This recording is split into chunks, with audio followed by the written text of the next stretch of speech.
Hello, hello. Happy Wednesday. I hope you are having, once again, wowing your Wednesday. As always, we're particularly in phase three, which is all about opportunity planning. And when it comes to planning our week, I think it's important for us to think about those moments where we can seek out inclusion in our workplace and our family life and all the above, particularly when it comes to understanding that we will have moments where we have met our coping capacity.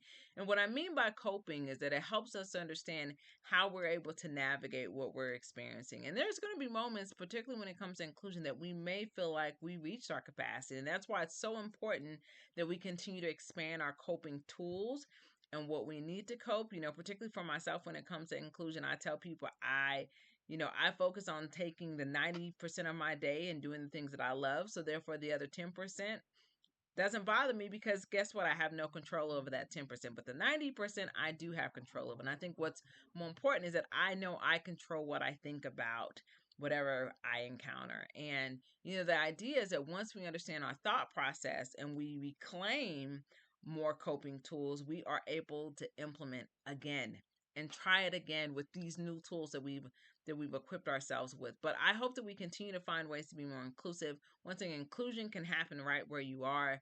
It's just a moment. It just takes a moment in time to acknowledge that, hey, we all have distinctions, and it's just an opportunity for us to include others. So I hope you have a great week, and talk to you soon.